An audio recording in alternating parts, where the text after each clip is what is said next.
तो बच्चों आज हम सीखने वाले हैं एक्सरसाइज 2.4 बहुपद का क्वेश्चन नंबर 5 का फर्स्ट पार्ट। क्वेश्चन क्या कह रहा है देखिए, गुणनखंड ज्ञात करो। 4x वर्ग धन 9y वर्ग धन 16z वर्ग धन 12xy ऋण 24yz ऋण 16xz। ठीक है, देख लो, x वर्ग धन y वर्ग धन z वर्ग धन xy धन yz धन xz या zx। समझ रहे हो? इस फॉर्म का यदि कोई क्वेश्चन आता है, उसके गुणनखंड निकालने के लिए आपसे पूछा जाता है, तो आप समझ लो कि वो इस सर्व समीकरण पर आधारित है। किस पर? x धन y धन z का वर्ग। समझ रहे हो बात? इसी में तो आते हैं। इसको जब आप हम विस्तार करते हैं इसका, ठीक है, एक्सपेंड करते हैं इसको, तो हमको क्या मिलता है?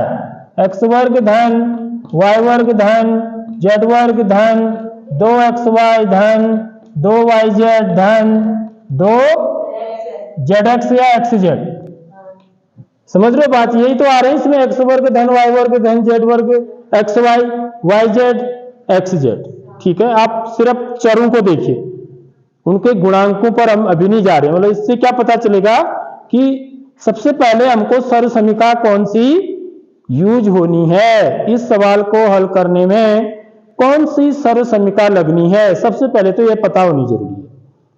ठीक है, इसमें यह भी वर्ग का है, यह भी है, और z, x y और z, ये तीनों वाला सूत्र एक ही है आपके उसमें, जिसमें तीनों का वर्ग होता है, x भी y भी और z भी।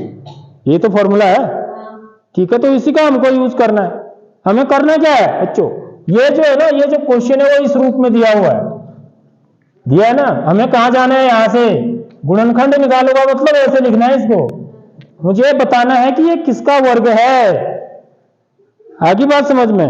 तो मैं इस सवाल को पहले इस रूप में लिखूंगा, ठीक है, उसके बाद मेरे को पता चल जाएगा कि ये किसका वर्ग है।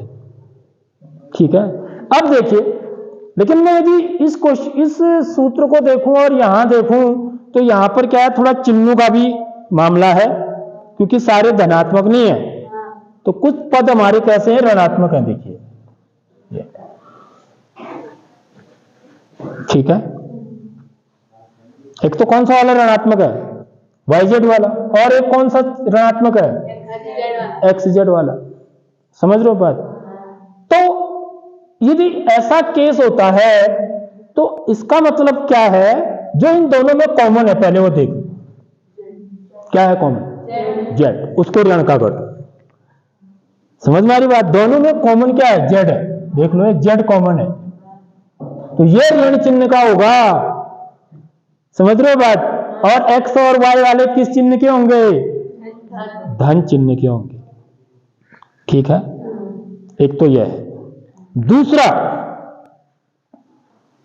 हम इसका उत्तर दो रूप में लिख सकते हैं।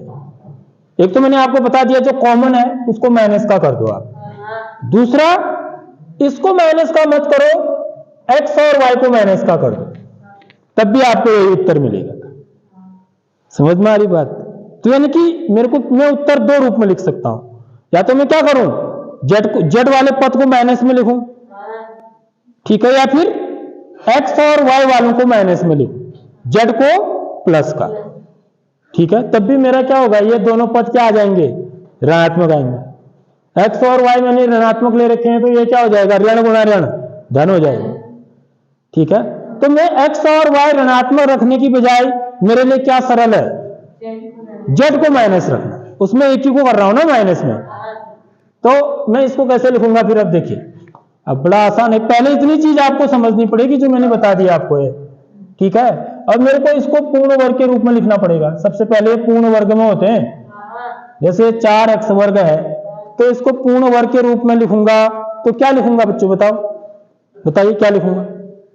पूर्ण वर्ग के रूप में लिखूंगा तो क्या लिखूंगा? कौन बता सकता है? हाँ बताइए। 2x पूरे का वर्ग, बिल्कुल सही होता, इसको बोलते हैं पूर्ण वर्ग के रूप में लिखना। 9y वर्ग अगला पद है, इसको कैसे लिखेंगे? कौन बताएंगे? 3y का वर्ग। तो मेरे को इसको भी धनात्मक ही लेना है, 3y पूरे का वर्ग। देख लो ऐसे लिखना होता है, इसको बोलते हैं पूर्ण वर्ग के रूप में लिखना। और ये इसको कैसे लिखेंगे?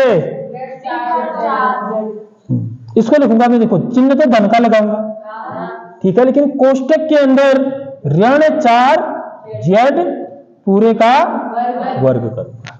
आगे बात समझ में देख लो, इन तीनों को लिखना ही सबसे मेन होता है, समझ रहे हो।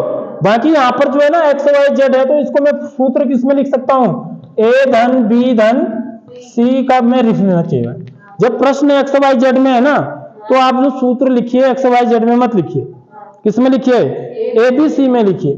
तो क्या हो जाएगा?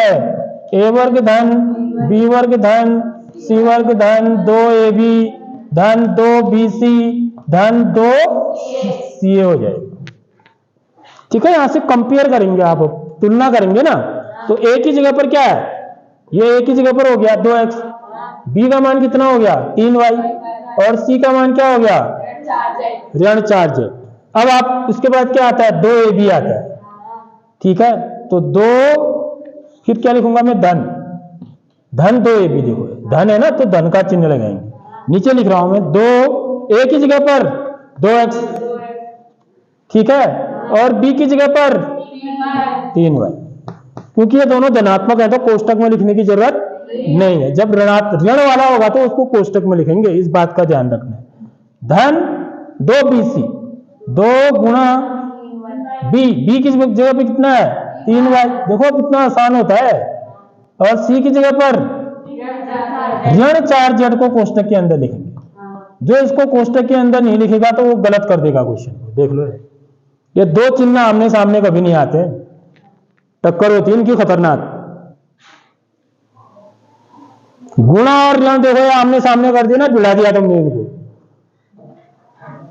समझ रहे हो। पता ही नहीं चलेगा आप गुणा जो करना है या घटाना जो है, पता चल रहा है? गुणा जो करना है या घटाना जो है वो कैसे पता चलेगा? देखो ये ऋण 4z पूरा 1 है, यह कोष्टक के अंदर लिखा जाएगा। 2bc धन 2ca, सी कितना है? ऋण 4z गुणा a 2x। बस अब आप इसको गुणा करके देखो, इतना आना चाहिए।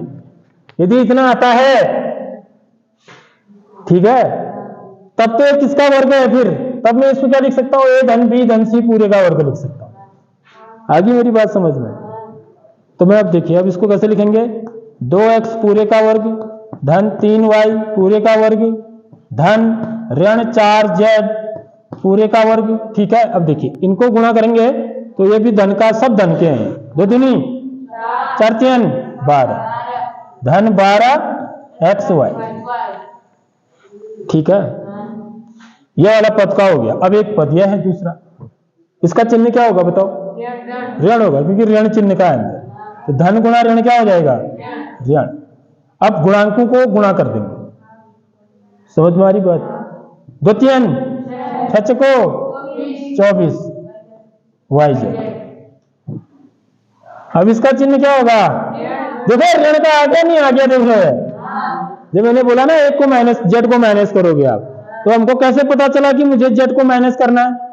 क्योंकि जेड क्या था? इन दोनों में कॉमन था, उभयनिष्ठ था। कौन है? देख लो, जेड है दोनों, यानी कि ये जरूर ऋण होगा ना, तभी तो इसने इसको भी ऋण बना दिया और इसको भी ऋण बना दिया। आगे बात समझ में? अब ये क्या हो जाएगा बच्चों? ऋण 2 चको 8, 8 दूनी 16 xz। देखो आ गया ना इसके बराबर। देखो अब आप तुलना करिए, तो a की जगह पर क्या है मेरा? 2x है, b की जगह पर 3y है, c की जगह पर ऋण 4z है। यानी कि ये क्या हो गया मेरा? a धन b धन c का होल वर्ग हो गया है। समझ रहे हो बात? तो क्या लिखूंगा मैं? 2x धन 3y धन ऋण 4z, ठीक है, पूरे का, चाहे तो आप मझला कोष्टक लगा लो या बड़ा कोष्टक लगा लो, ठीक है। अब मैं इसको जरा सा और भी खोलूंगा ना, इनको गुणा भी कर दूंगा अंदर। तो क्या हो जाएगा? 2x धन 3y ऋण 4z पूरे का वर्ग। और इसी को हम कैसे लिख देते हैं बच्चों, इसको वर्ग है तो 2 बार लिख देते हैं गुणा करके। तो आप उत्तर देखेंगे तो ऐसे भी, ये भी सही आंसर है, ठीक है। आप यहां तक भी लिख देते हो, ये भी सही है। नहीं तो हम इसको वर्ग को मैं कैसे लिखता हूं, जैसे 2 का वर्ग है तो इसको क्या लिख सकता हूं, 2 गुणा 2 लिख सकता हूं ना। तो इसमें क्या लिखूंगा, 2x धन 3y ऋण 4z, एक ब्रैकेट में, दूसरे ब्रैकेट में भी 2x धन 3y ऋण 4, तो 2 बार लिख दो इसी को। तो यह गुणनखंड हो गए। आई बात समझ में कैसे किया क्वेश्चन।